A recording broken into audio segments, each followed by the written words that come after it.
Programming in सी में basic codes simple से हमने बहुत सारे कोड्स बनाकर देख लिए हैं, जिसमें हम एक वेरिएबल लेते हैं, उस पर कोई एक ऑपरेटर लगाते हैं, कोई एक फॉर्मूला लगाते हैं और उसका रिजल्ट हम अपने यूज़र को प्रिंट आउट करके दिखा देते हैं।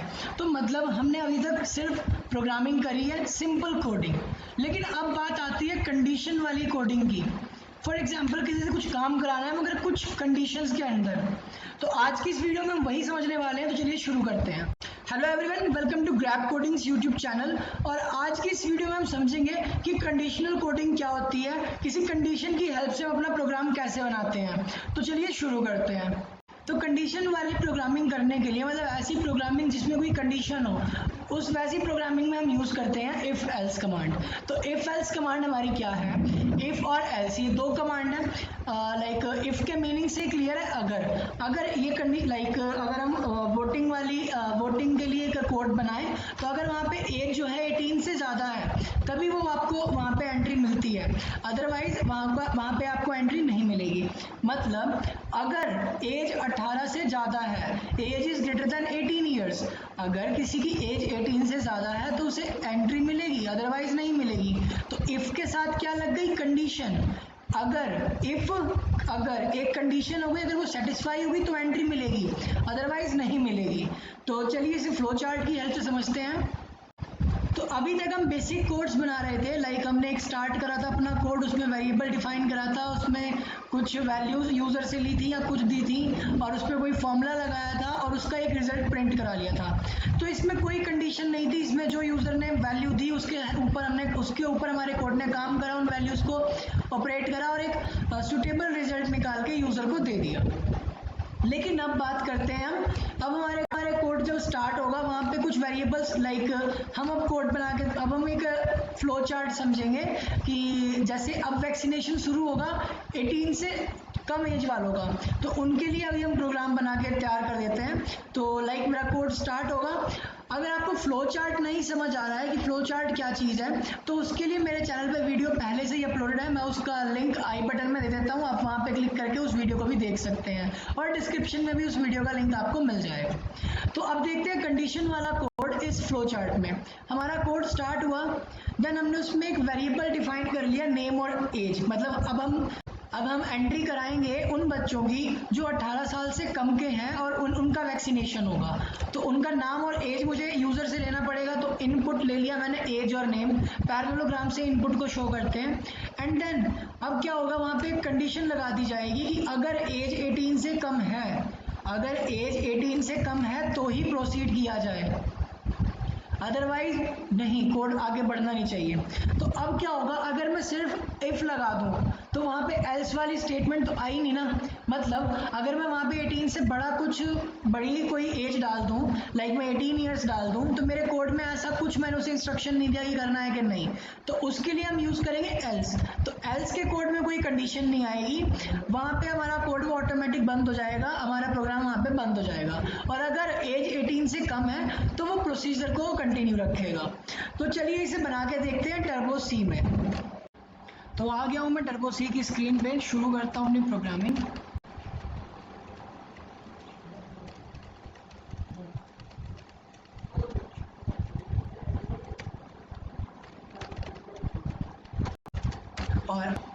और अब हम जो कोड बनाएंगे वही वाला कोड बनाएंगे, वैक्सीनेशन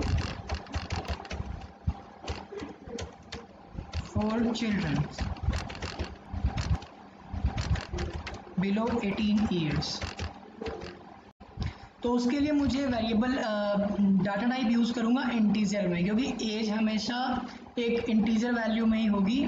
तो यहाँ पे मैं उसके लिए लिख लेता हूँ एज नाम से एक वेरिएबल ले लेता हूँ। और दूसरा, मुझे उस यूज़र का, उस चाइल्ड का जो वहाँ पे वैक्सीनेशन के लिए आया है, उसका नेम भी चाहिए। तो नेम किस चीज़ में होगा? एक स्ट्रिंग होगी, कुछ लेटर्स का ग्रुप होगा। तो उसके लिए मैं लगाऊंगा कैर डाटा टाइप। तो कैर डाटा टाइप में मैंने नेम नाम से वेरिएबल ले लिया और उसकी लिमिट दे दी कि 10 लेटर्स तक का वो नेम उसमें स्टोर कर सकता है। तो ये तो हमने अपने कर दिया डाटा टाइप और वेरिएबल डिफाइन। तो अब मैं यहाँ लगा लेता हूँ क्लियर स्क्रीन। और अब मुझे करना क्या है, पहले मुझे यूज़र के लिए वहाँ पे एक मैसेज प्रिंट करा देना है। Print F. वेलकम है वो जो वेलकम है वो सेंटर में आए स्क्रीन के, और सॉरी फर्स्ट लाइन में ना कि नेक्स्ट लाइन में आए, तो वहाँ लगा दिया मैंने न्यू लाइन के लिए कमांड। और एकदम राइट अलाइन ना आए ना लेफ्ट लाइन आए, तो वहाँ उसे थोड़ा गैप दे देता हूँ। तो टैब बटन के लिए यूज़ करते हैं हम टी। टी से टैब मतलब 8 टैब 8 स्पेस का होता है, तो वैसे ये 8 स्पेस आपके लेटर को आपके फॉरवर्ड कर देगा। तो अब मैंने 2 बार कर दिया, तो मतलब 16 टाइम्स आ गया, गैप उसमें आ गया। तो वहाँ पे वेलकम प्रिंट हो गया। और वेलकम के बाद मैं चाहता में लिखा नेक्स्ट लाइन में लिखा हुआ है एंटर कैंडिडेट नेम। तो नेक्स्ट लाइन दिया बैक से वहाँ लगा दिया \n और वहाँ पे दे दिया एंटर कैंडिडेट नेम। तो नेम की वहाँ पे नेम की स्कैनिंग करानी है, तो लगा लिया स्कैन एफ। और अब की बार मुझे क्या स्कैन कराना है, नेम में एक स्ट्रिंग स्कैन कराना है, और वो स्टोर कहाँ होगी, नेम के अंदर। अब प्रिंट एफ स्कैन एफ नाम हमने उससे ले लिया है। अब मुझे क्या प्रिंट कराना है, जो कैंडिडेट है उसकी एज वहाँ पे एंटर करें। तो एंटर कैंडिडेट्स एज। तो अब जो यूज़र होगा वहाँ पे कैंडिडेट अपनी एज डालेगा, तो उसके लिए भी स्कैन एफ लगाना पड़ेगा। और अब की बार हम क्या स्कैन करा रहे हैं, एक इंटीजर वैल्यू। नो डाउट हम एक ही स्कैन एफ में %s और %d लगा के उनका अलग अलग एड्रेस दे के भी यूज़ कर सकते थे, लेकिन मैं चाहता हूँ कि एज के लिए अलग मैसेज आए और नेम के लिए अलग मैसेज आए, इसलिए। तो अब मुझे वो एज कहाँ स्टोर करा लेनी है, एज नाम के वेरिएबल में। तो एंड के साथ एज यानी एज का एड्रेस दे दिया। अब वहाँ पे नेम और एज जा चुके हैं। अब मुझे काम क्या करना है, जो इफ़ है वो लगाना है। तो उसका फॉर्मेट कुछ ऐसे होता है, इफ़ के आगे ये पैरेंथेसिस या सिंपल कॉलम कह लो, इसके बीच में मुझे देनी होती है कंडीशन। तो वहाँ पे मैंने कंडीशन क्या देनी है कि एज जो वेरिएबल है अगर उसकी वैल्यू 18 से कम है तब तो वो कोड इफ़ की बॉडी में चला जाए। तो इफ़ की बॉडी यहाँ से स्टार्ट हो गई है।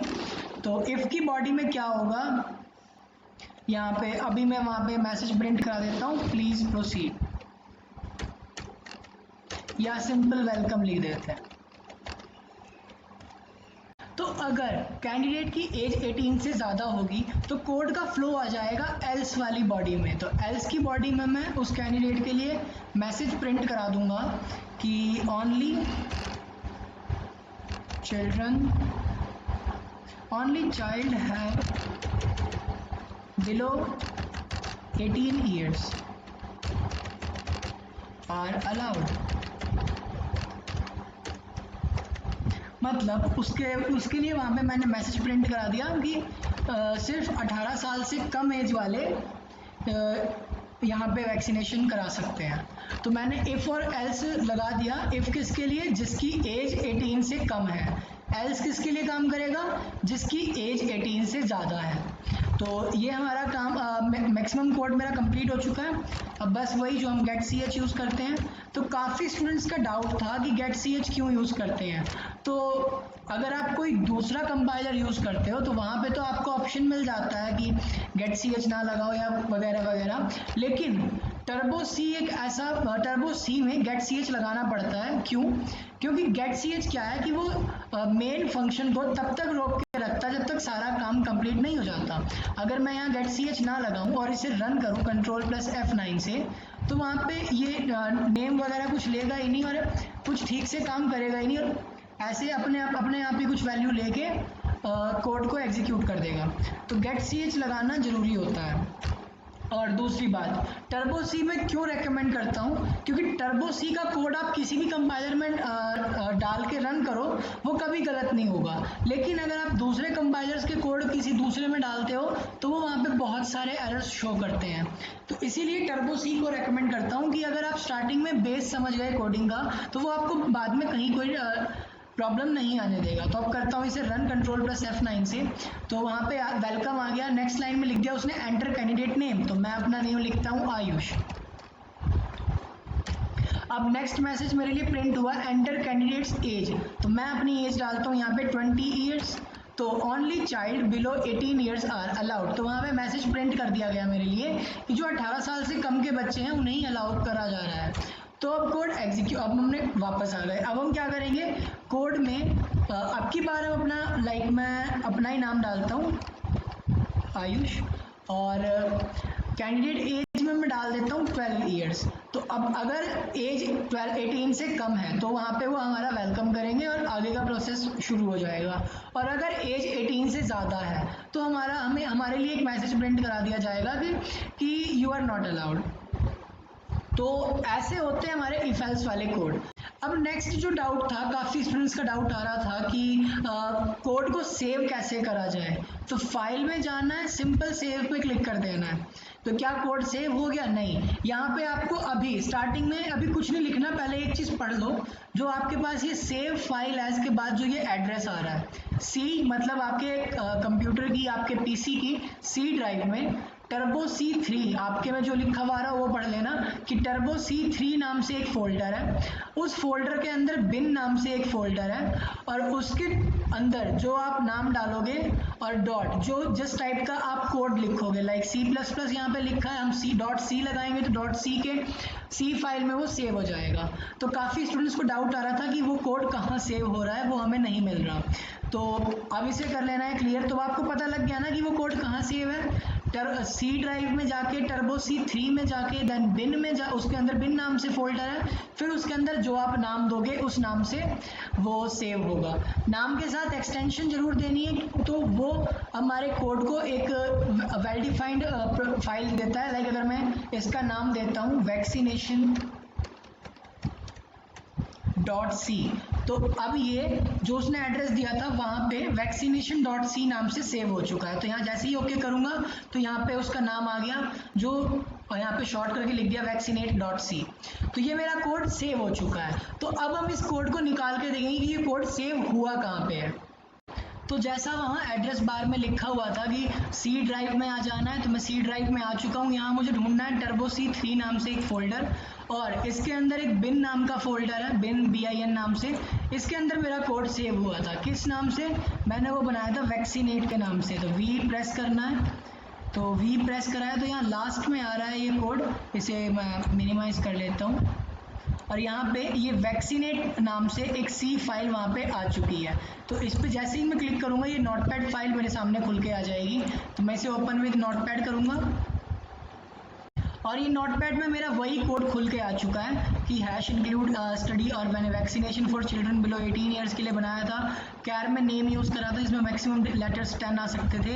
एज इंटीजर टाइप का लिया था, और सेम वही कोड मेरे पास यहाँ नोटपैड फाइल में आ गया।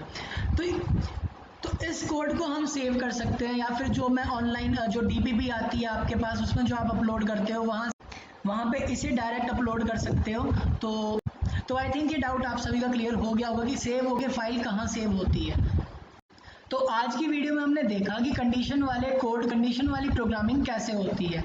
इफ़ के अंदर हमने एक कंडीशन डाल देनी है। इफ़ का एक फॉर्मेट होता है इफ़ स्टेटमेंट को लगाने का, इफ़ कमांड को लगाने का, तो उसकी एक बॉडी तैयार कर देनी है। नो डाउट ये बिना बॉडी के भी काम कर जाता है, लेकिन जब हमारा कोड बड़ा हो जाता है, लाइक अभी तो हम छोटे छोटे कोड्स बना रहे हैं, अगर कोड बहुत बड़ा हो जाएगा तो उसकी कुछ बाउंड्रीज सेट करनी पड़ेगी। तो वो बाउंड्रीज का काम करती हैं ये कर्ली ब्रैकेट, जिन्हें पैरेंथेसिस, जिन्हें ब्रेसेस के नाम से जानते हैं हम कोडिंग में।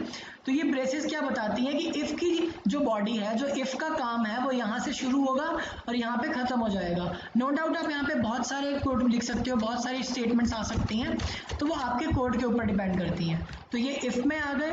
फिर अगर कंडीशन, ये जो कंडीशन है ये अगर सेटिस्फाई नहीं होती है तो कोड का फ्लो चला जाता है एल्स के पास। एल्स की बॉडी यहाँ से स्टार्ट हो गई, फिर उसके अंदर जो उसका टास्क था वो कोडिंग जो एग्जीक्यूट हुआ, वो कोड एग्जीक्यूट हो गया जो उसके अंदर था। देन इफ एल्स का भी काम वहाँ पे कंप्लीट हो गया, और बाकी कोड्स की तरह जब हमारा प्रोग्राम खत्म हुआ तो उसके बाद हम वहाँ से एग्जिट हो सकते हैं। तो ये था हमारा वैक्सीनेशन का कोड, और इसमें हमने बना के देखा कंडीशन कैसे लगा सकते हैं एक सिंपल कोड पे। अपनी नेक्स्ट वीडियो में हम देखेंगे 5 और 6 ऐसे कोड जो कंडीशंस पे काम करेंगे। तो अगर आपको ये वीडियो अच्छी लगी तो इसे लाइक करें, अपने फ्रेंड्स के साथ शेयर करें, और अगर कोई डाउट है तो कमेंट बॉक्स में आ जाएं। और ऑलरेडी मैंने आप सभी को व्हाट्सएप ग्रुप में ज्वाइन करवा रखा है, तो आप वहाँ पे अपना डाउट भेज सकते हैं।